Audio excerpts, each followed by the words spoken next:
Sunak under pressure to slash immigration. Is Keir Starmer a control freak and fancy a 4-day week? This is Politics Live.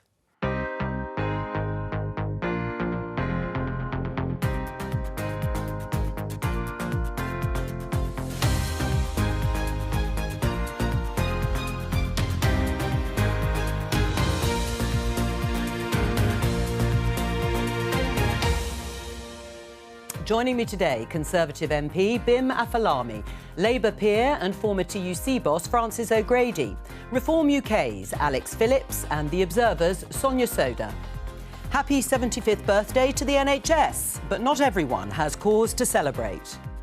Rapidly diagnosed with kidney cancer in November 2022. But since then I've had a very long and anxious and very frustrating wait. That, Laura, is rationing. That is not a logical clinical decision. If the government followed those recommendations, we believe it would cut around 400,000 off the net migration figures by the next election. Rishi Sunak under pressure from Conservatives who want massive cuts to immigration. I have two young girls, and this is about the inheritance that we leave them and everyone's grandchildren. I care about the environment and climate that we leave them. And from others who think that despite those words, the Prime Minister is uninterested in the environment. Should encouraging tactical voting get you kicked out of Keir Starmer's Labour Party? It's Thursday, just gone 3 o'clock, so about 3 hours' time, I'm going to start my weekend. We have one life, and we can't spend it all in work. The virtues of a 4-day week, but should council workers be offered it?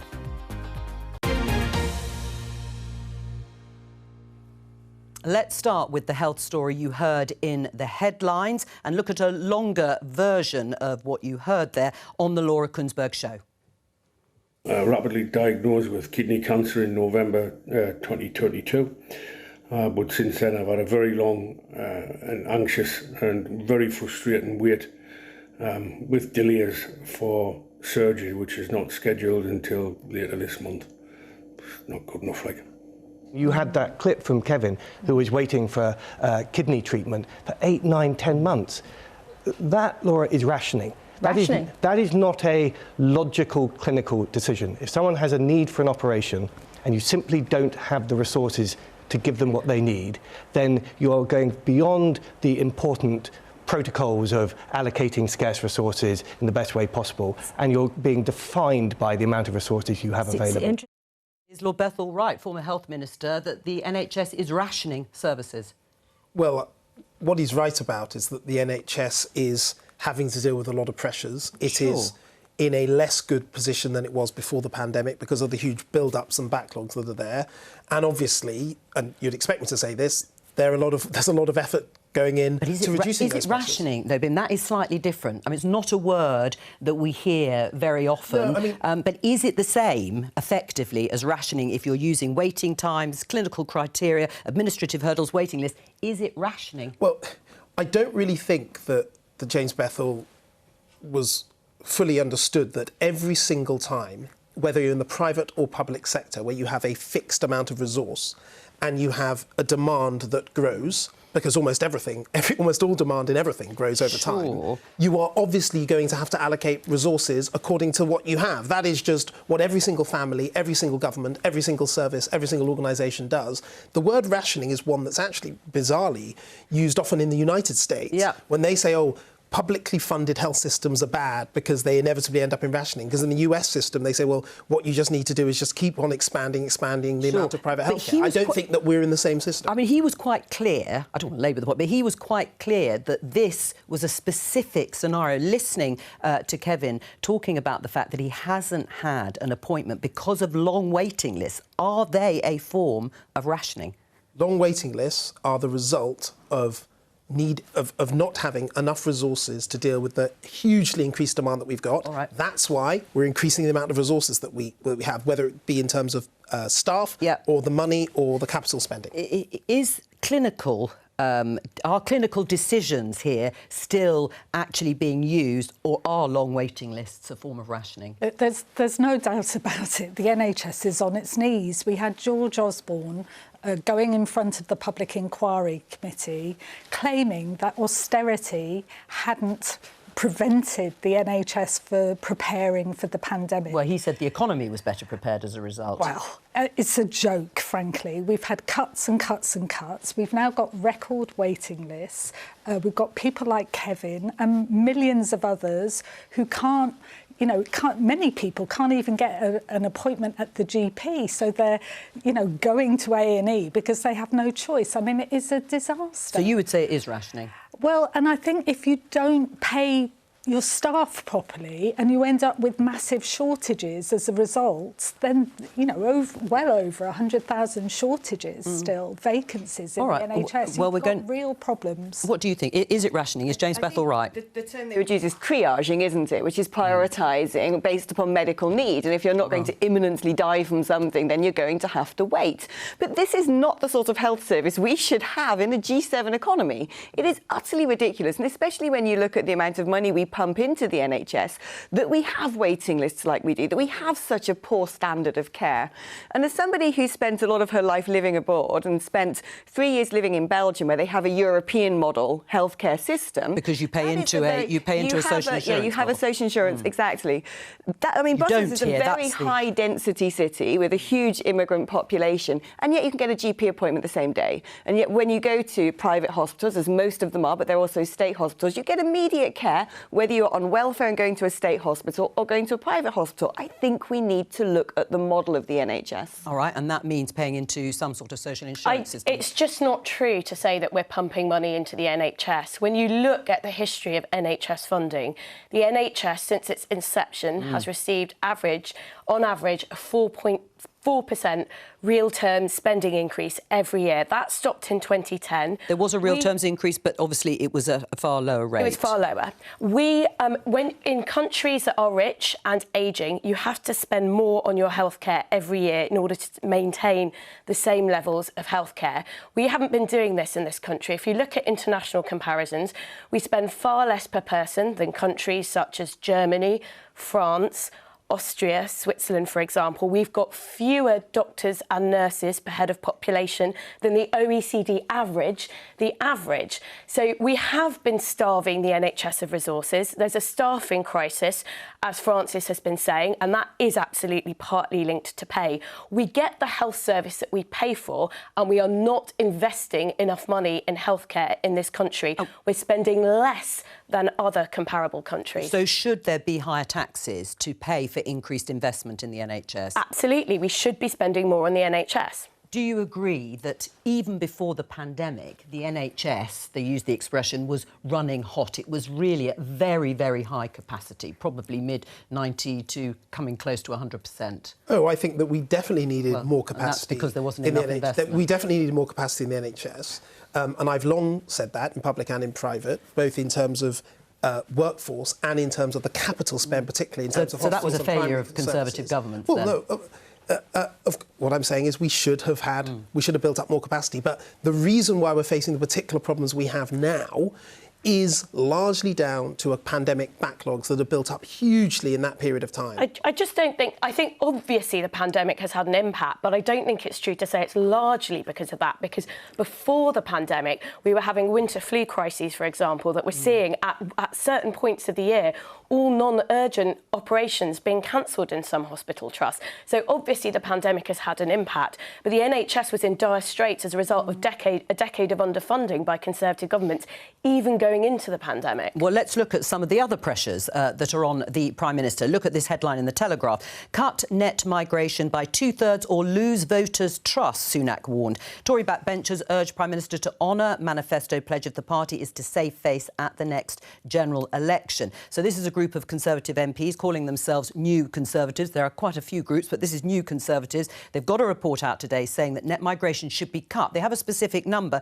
226,000 people per year. That's because the last Conservative manifesto in 2019 promised to cut the level of net migration. Otherwise, as the headline says, voters' trust in the Conservative Party will be eroded. Are they right that that pledge should be kept from the manifesto? Of course we should try and keep our pledges, but since the manifesto we've had a few huge things happen in the world that have affected us, in particular in relation to immigration, not just COVID, which obviously had a huge economic impact, but also the difficulties that we've seen in the war in Ukraine. We've seen Hong Kong and the refugees coming from Hong Kong, and though those two groups were quite different in many respects. I just use those as just a couple of examples, which means that the world looks very different. It has, although interestingly, Rishi Sunak, I seem to remember in the leadership contest, well, the Ukraine war had already started by then, still promising to bring down net migration numbers, and they've gone up. Yeah, they have. They're at the highest level. They were 540,000 and now 606,000. Now, that may be fine, but not according to this group of MPs. Do you accept it's bad for our democracy, as Tom Hunt, your colleague, said last night on the BBC, if those numbers aren't tackled? I like Tom very much, but I don't think that what he's describing is correct. I do not believe that, frankly, a quite short-term increase in the level of migration. Also, we're looking at a net migration number. I know this sounds really technical, but it's really important because, you know, and I've never been a fan of talking about net migration because you can only control one half of that calculation, which is the number of people you let in. You can't control the number of people who leave or go in and out in the same period of time. At the moment, it's very much tipped in the number of people coming in. Alex, what do you think? I mean, the ambition to reduce net migration to over 250,000 a year, once upon a time, would have invited gasps of horror. You're talking about adding 1 million people to our population every 4 years. And we've got a housing crisis. We have an NHS crisis. It is very clear that this country is not keeping up when it comes to capacity and infrastructure with a growing population. And of course, there is also the very taboo debate to be had about integration and the social impact and the cultural impact, which is very often felt in communities along the coast, for example, or in big agricultural areas, where the nature of their high streets change at an exponential rate. I remember the Conservatives about 10 years ago saying they'd reduce the figures down to tens of thousands every year. It was only about a year ago we hit 250,000 and everyone went, wow, this is so high. It's only that we've gone up to over 600,000 now that suddenly 250,000 seems sustainable. Even that is too high. It is too much. Is 606,000 sustainable as a number of net migration? We've got massive shortages in certain industries. I think most people think these kind of broken promises on numbers are just daft. What people worry about are whether we're investing in training and apprenticeships for people who are local. Are we investing in that? And they worry about pay being undercut, like we saw in some of the big warehouses where pickers were being employed from abroad on agency contracts at less pay. Then we find out that the government has cut funding for further education by 38%. So you don't think those numbers are sustainable at the moment? And that Home Office rules are that you can pay workers coming into this country 1/5 less than the going rate. So I think it's really important that we get rid of that rule, that everybody gets the rate for the job, and that we invest in training. So you actually agree with this group of Conservative MPs with some of their... Well, let me read you some of their... Well, you think they're balmy.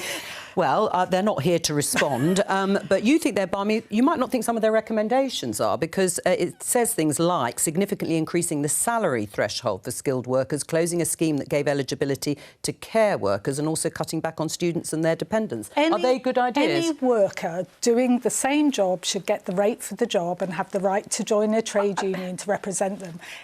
Migrant workers have done incredible work for us in this country, where we have union recognition agreements and people get a fair rate for the job. So people are welcoming. So 600 that you say, not to talk about the numbers, but then 600,000 on the basis of what you said is perhaps good for the economy.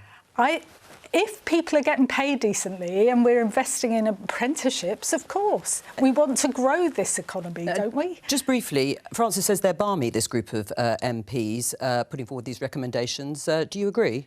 Well, I still think the ambition to reduce migration to 226,000 is balmy. I think it should be far lower than that. But I do totally agree with things that Francis is saying, such as making sure that you cannot import a cheap labour force, which compresses the wages of those at the thin end of the wedge in the UK. But, you know, something else we need to look at, and you mentioned it, Jo, is student spousal visas. The last time we had an OBR forecast into migration, what they said was the inward-coming population have the same rate of productivity as the domestic population. They equally have dependents and so on and so forth. Student spousal visas have gone through the roof. Now, the government is saying it's going to tackle that and it's introduced policies to do so. What do you think about this group of MPs putting pressure just to keep a Conservative manifesto promise?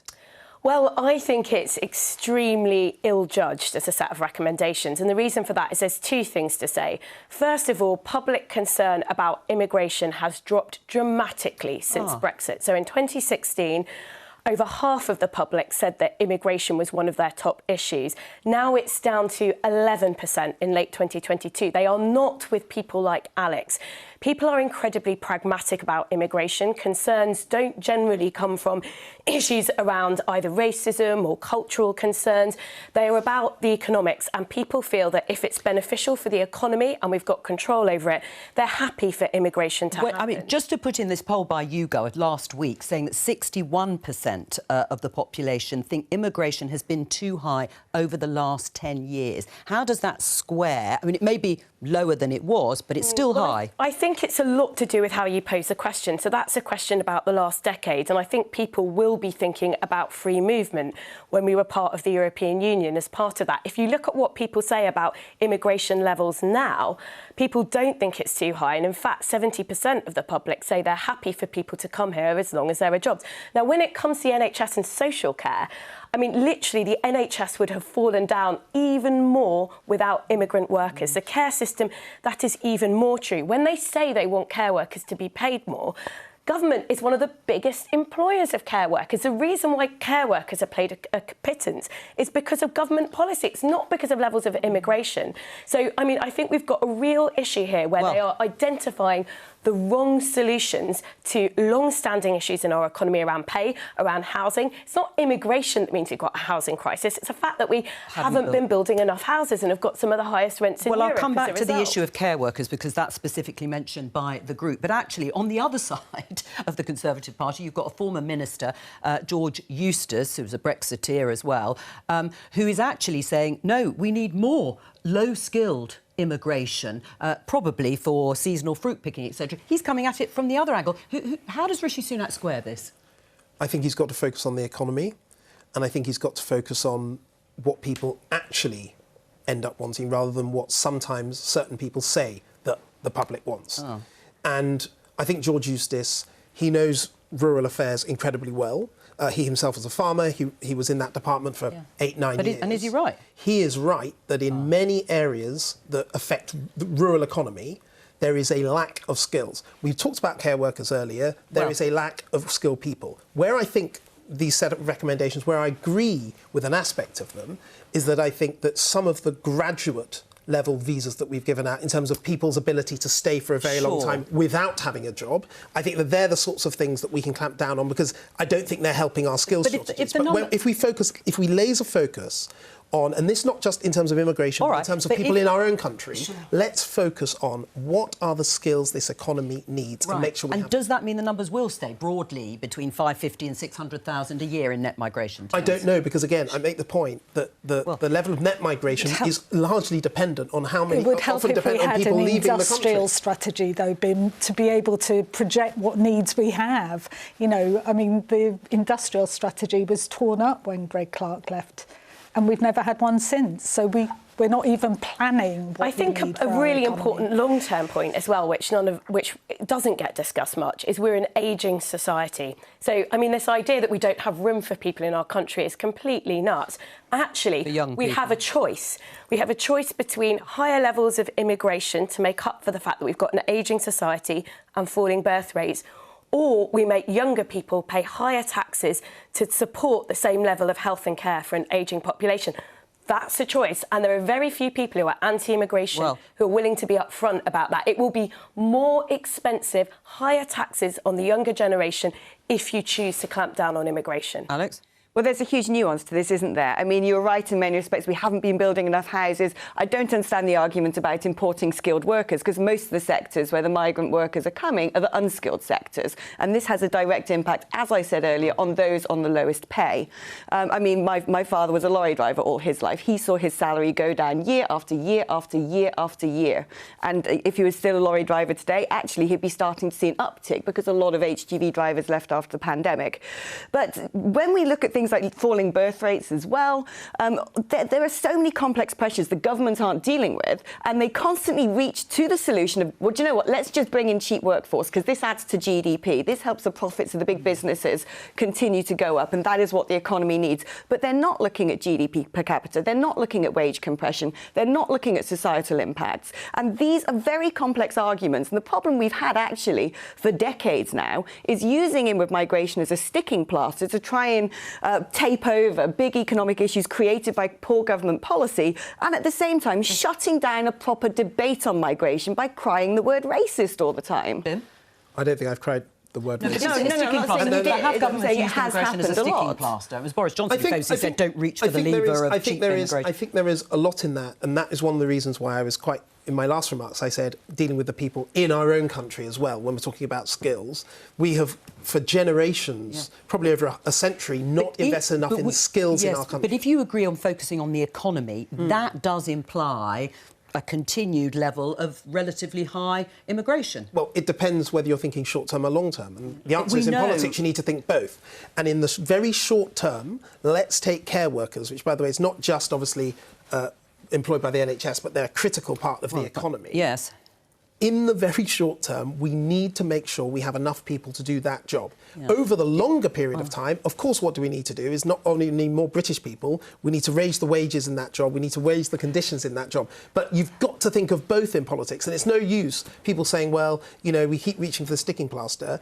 Yes, it is true that in some areas it's been seen as an easy fix, but we need to also recognise that people need skills now, and we need to make sure that's why Labour's committed to a fair pay agreement, starting with social care, and I think that would give us the opportunity to focus not just on the money, but also on, you know, career paths and opportunities to progress in that sector, so it becomes, you know, has a status and people respect it, because, my God, after the pandemic, I think we all realised that having the majority of care workers on less than £10 an hour when they were putting their health on the line was just not fair or right. So, you know, there's a lot of work to do, but there's a bigger economic question, which is investment in the UK is low, growth is low, productivity is low. We've got to get to grips with that. And immigration would help. Immigration would help remedy that, wouldn't it? We need an industrial strategy with a skills investment as part of that, instead of cuts, which we've had progressively from the Tory government. What level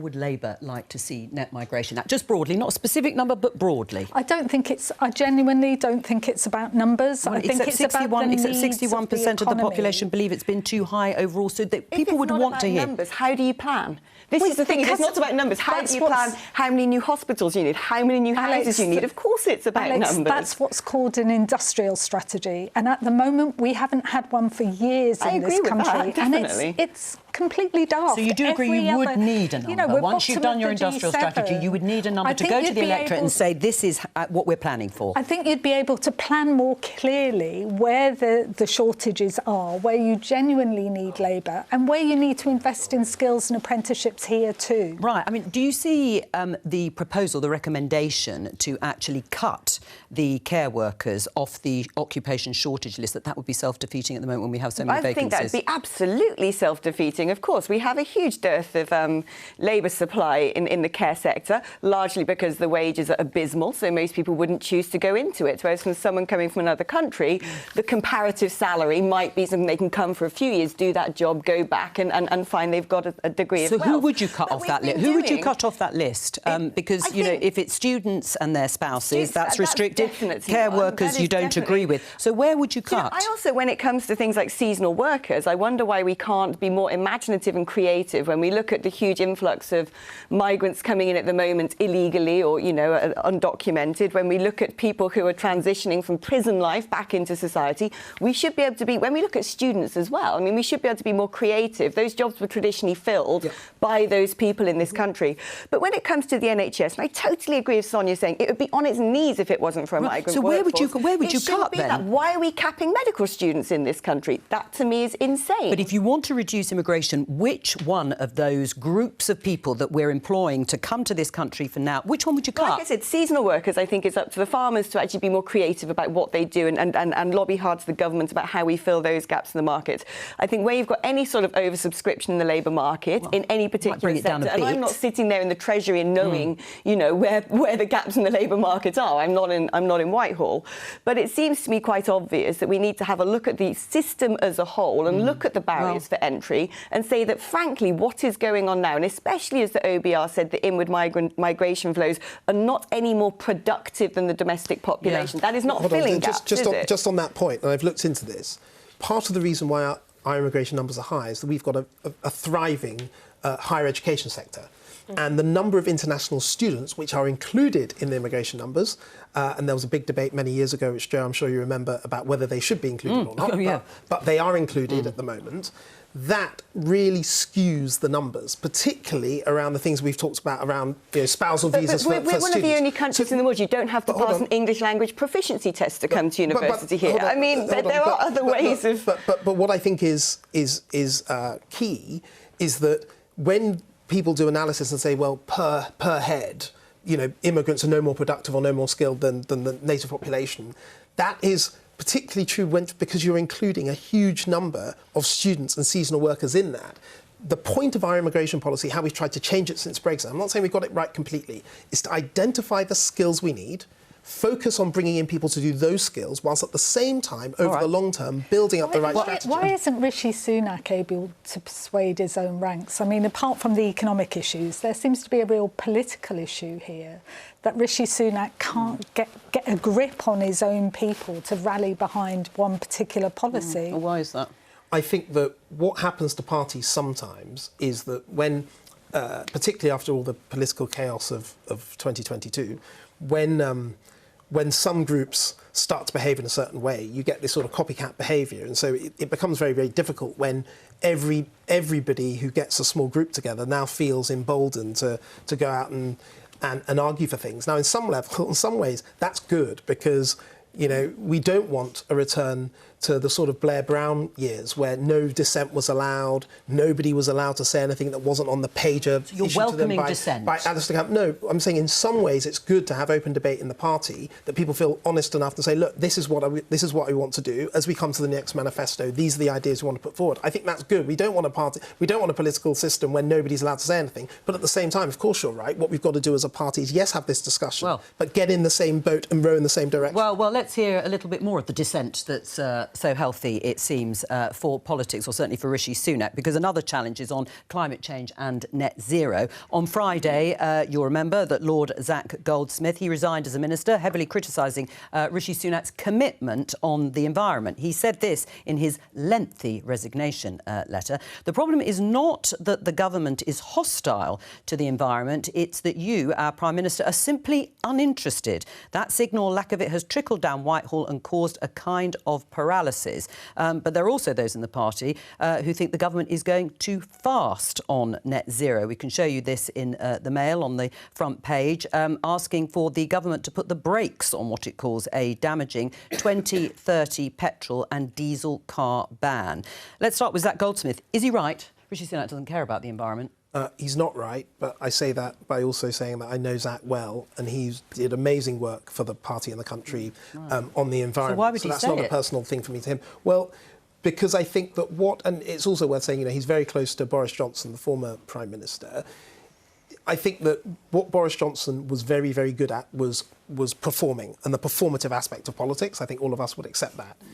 And that, when he's talking about signals, you know, if you are very performative as an individual, you can give an impression that you're very in favour of something. And by the way, Boris was very in favour of the environment. But he didn't actually act on it. What I'm saying is, I think that Rishi Sunak is a very different style of politician, and he's not as performative. And that may be perceived by Zach and others as, oh, he's not interested. That isn't true. We've actually kept the same policy posture almost I'm a member of the Conservative Environment Network. I'm very close to a lot of this.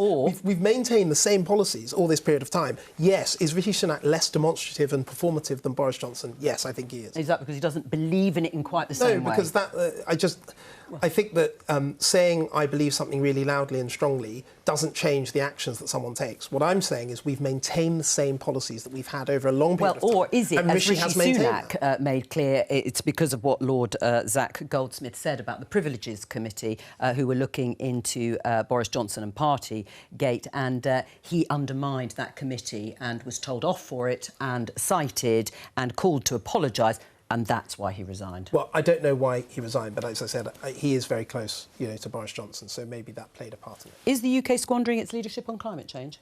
Well, we failed to deliver against the vast majority of targets. I mean, the government's own climate change committee has pointed out that the government has failed to deliver. But it seems to me this is much more about the political knives being out.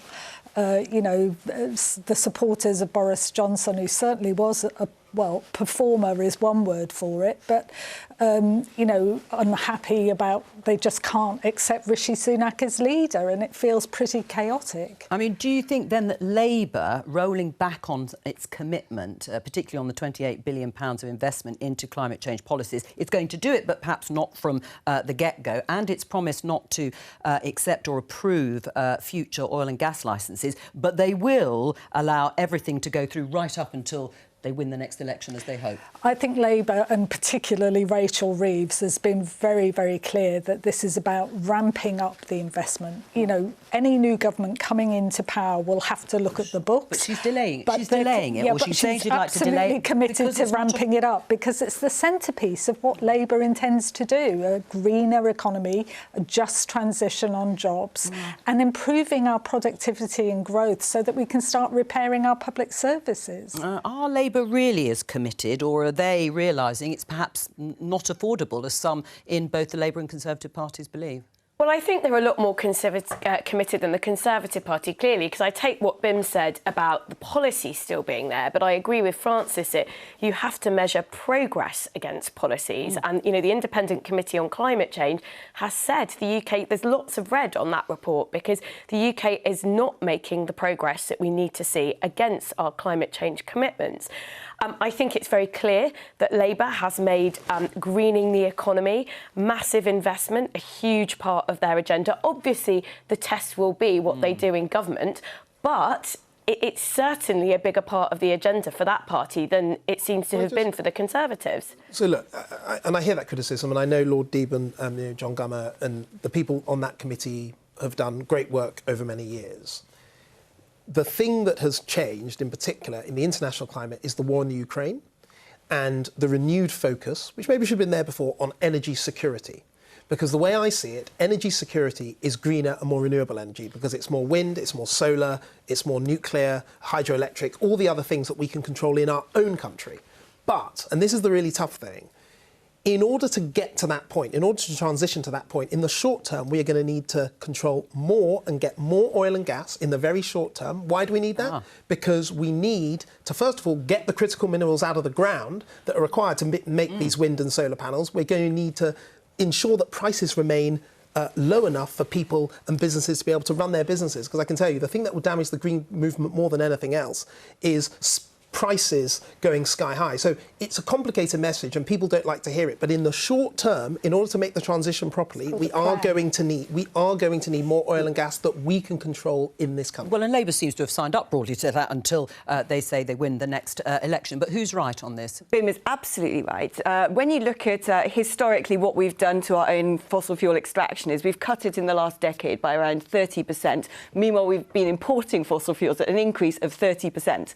So you can see what's happening here. And the thing is about carbon emissions is they don't care what national boundaries are. They just go up into the atmosphere. And what we've done as a country is essentially exported the ability to advance the technology by sticking to, in many respects, arbitrary targets, while China has been using fossil fuels and lithium extraction and all the rest of it to get a leap ahead. They're actually emitting carbon into the atmosphere to make some of the things that then we'll import to try and cut it. And, you know, when you look at the base load of our national grid, we do need fossil fuels. We had to phone up Qatar over the winter to get LNG. Thank the Lord they gave it to us, otherwise Mrs. Miggins would be in a pretty poor state. And energy security is absolutely vital. The other problem I have with a lot of the net zero policy, and I'm not saying that we shouldn't have an ambition to protect the planet and the environment, is historically it has taken money from the most vulnerable and given it to those who have money. When you look at wind farms, for example, the green levy on the bills of everybody, even those living in fuel poverty, and then that goes to big wealthy landowners to stick turbines on their grounds. There needs to be a better, more even-handed approach to this that takes common sense and pragmatism, and in that respect, BIM is right. You will need in the short term fossil fuel extraction to fund a transition. What do you say about people on lower incomes? People less well off are the ones who will probably pay the highest price for green policies. Do you know what's so frustrating to me is that we've had 13 years of a Conservative government. We have been saying, including in the trade union movement, we need a balanced energy policy. One of the reasons our inflation is so high is because we're so dependent on expensive energy imports. You know, that's left the UK more exposed than other countries. And we wanted investment in renewables, solar, tidal, as well as wind. And instead, we get to this stage where people are saying, oh, since the war in Ukraine, we better start thinking about energy security. We should have been thinking about it years ago. Well, I know, but this is that, you know, you're always looking, as, of course, rightly in the opposition, looking back over the last 13 years. But now, if you want to win the next election, Chris Skidmore has a suggestion. This is a Tory MP. If you're both voting on this, which way would you vote? He's saying he's tabled amendments to the energy bill at report stage, including legislating for no new coal mines, ban on gas flaring and venting, 2035 net zero power grid, agreement on an end date for new oil and gas licences, leaving energy charter treaty. Would you vote for it? So where I agree with BIM is that we need what we call a just transition. Sure, but would that be part of it? Plan. Yeah, but would you vote for that? I would vote for a proper plan that sets out how we're going to meet those climate targets. But what's wrong with those? What's wrong? He's thought about it, Chris Skidmore. He's done a lot of work. And do it in a way that makes sure that it's not ordinary working people paying the price. BIM? I don't agree with all of those. OK. I think that, and Chris has done a huge amount of work, but the problem with, for example, a net zero energy grid, what does he think that everybody's been trying to do? We're trying to upgrade the grid so that we can take all the stuff I was talking about, the wind, the solar, more nuclear, in this country. We're desperately trying to upgrade the grid. We're doing as much as we can, working with the National Grid on that. And putting an arbitrary date in law isn't going to make that happen any faster. All right. So, you know, he's broadly saying a lot of things that I'm not convinced is actually going to make a difference. What we need to do is improve our energy security and make sure we have cheap, clean energy for British individuals. That might take quite some time. Let's talk about the Labour Party and Keir Starmer. This headline in The Guardian. After 44 years, Labour moves to expel me, and my MP and activist friends are asking who will be next. The me is Neil Lawson, director of the left-leaning think tank Compass, and he says he's been kicked out for retweeting a Liberal Democrat post from 2021 encouraging voters in Oxford to vote tactically for another party, in this case, the Green Party. He wrote that article today from the headline in The Guardian, and this is what Labour MP Clive Lewis had to say in response. You can see he's retweeted the article, and at the top, he broadly says, messed up beyond all recognition. Has Keir Starmer done the right thing in terms of kicking Neil Lawson out of the party? He hasn't.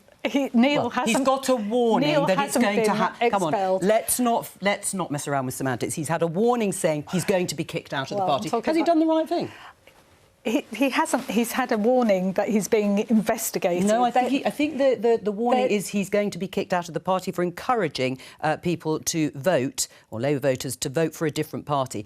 broadly, has he done the right thing, Keir Starmer? There is a rule in the Labour Party that you can't encourage people to vote for other parties because you belong to this party. So he's done the right thing. And I assume that's the same in other parties too.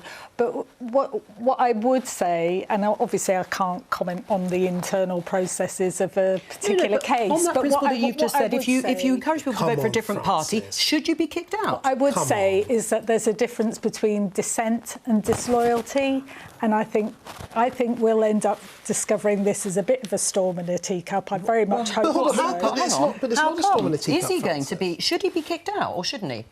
That will have to. There is an internal process, as every party has. There are clear rules against which it will be tested. But as I say, I very much hope that dissent isn't confused indignation with here from Bim. I mean, Francis, you're well respected for your integrity and your leadership for many years. But I find this really hard when you've got a leader who deliberately keeps off somebody like Jamie Driscoll in the North East, who's an excellent mayor who works cross-party, and kicked him off basically because of he didn't like him or didn't do something. Keir Starmer behaves in an incredibly autocratic way, and I'm very surprised that you aren't saying, listen, Keir, you've got to have a broad church and you've got to allow people room to breathe occasionally. I very much believe in a broad church. Why is it that you're not willing to criticise him for somebody who's just retweeted an article? This seems bizarre. You have to follow your own rules in any organisation. Well, certainly when I led the TUC... Would you be happy for somebody to advocate, a Conservative, to advocate voting for Alex in a different party? No, I would not. No, and would you get rid of, kick them out? Well, I think that if you have rules, as Francis said... But hold on. But the point, Joe, I'm trying to make is... it's the style of how Keir Starmer runs his party. What's the style? Let's stick to the specific, though, He is very aggressive. He has never sacked a single minister. He waits for them to resign. The Conservative Party from one day to the next, quite frankly. I mean, you're a broad church with no faith, which has left us in a situation where we had 3 different prime ministers in a year, which definitely contributed to our economy having a huge downturn because no one knows which direction the UK is going. I mean, what all of this says to me is we've got to use Clive Lewis's term of FUBAR. What is FUBAR? It's the two-party system. Oh, yeah, thank you. It is the fact that we live in a two-party system where voters feel they don't actually have a choice and the parties end up turning in on themselves. Party first, squabble, squabble, squabble. What about running the country? A bit more squabbling before we go. What is going on here? Is Clive Lewis right or is Keir Starmer right? I mean, I do think this is taking this party rule a bit too far, quite frankly, and I do think it makes the party look a bit ridiculous. And I think it should go away and look at this rule again, because the Labour Party is a broad church. There's a range of views on electoral reform. Neil Lawson is pro-proportional representation. That means you are going to be open to talking about electoral pacts and things like that. This is tactical voting. It goes on in our system. And I think even sending him a warning letter and saying that he's under investigation, it makes the Labour Party look a bit ridiculous. So I just think they need to rethink that rule, essentially. All right. Listen, I'll just tell everybody the on-air times because they've changed. We've all been up very early this morning. Thank you to our guests. You can see them here. During Wimbledon, week 1, Monday the 3rd of July today. Tuesday, 10:15 to 11. Wednesday, normal time, 11:15 to 1 o'clock. And Thursday, 10:15 to 11 o'clock. Make a note for it and make sure you get up on time. Just briefly before we go, the 4-day week. I'll show you this headline. Minister asks South Cambridgeshire Council to end 4-day week trial. It has been something, as the Minister called it, of an experiment, and he wants it to end, Lee Rowley. Why? Yes or no? I'm against it. I think we need to be increasing our productivity, getting more stuff done in our local government and not paying... I mean, if people want to take a 20% reduction in pay, that's reasonable. But I think that, we should have a full day, we should have a full week, like most people in this country. 4-day week, for and against, for councils. The 4-day week on our 150th anniversary as a TUC, that, as with last century, we campaigned for the 8-hour day and for a weekend. This century, we should be campaigning for a 4-day week. AI, artificial intelligence, opportunities for multi-billion-pound productivity gains. Let's share them fairly, not just money, but time. 4-day week? It doesn't seem to me, in a cost of living crisis with huge shortages in the labour market, that right now is exactly a fecund environment in which to conduct this experiment. All right, so you think it should end? You know, all I'm saying is there are a lot of sectors out there, nurses, doctors, for example, where we have shortages who don't get the luxury of a 4-day week. I just don't think the time is now in a cost of living crisis to conduct this experiment. I made a programme on Radio 4 for this 3 years ago. I'm a big supporter of it in principle. We used to work 80-hour weeks. That time gradually came down and then it stalled as a result of weaknesses in the trade union movement, actually, you know, trade unions having less power. I think it's a fine aspiration for us all to be working less. I think we can afford it over the long term. I have two concerns. One is really workers, you know, when there are big inequalities in working power, it means that low-paid workers are more likely to miss out, so we've got to sort that out. Secondly, we actually work a 32-hour week on average because of working mothers going part-time. I think more fathers should go part-time, and that would be a more equitable way to aspire to a 4-day working week, all parents working part-time. Bye!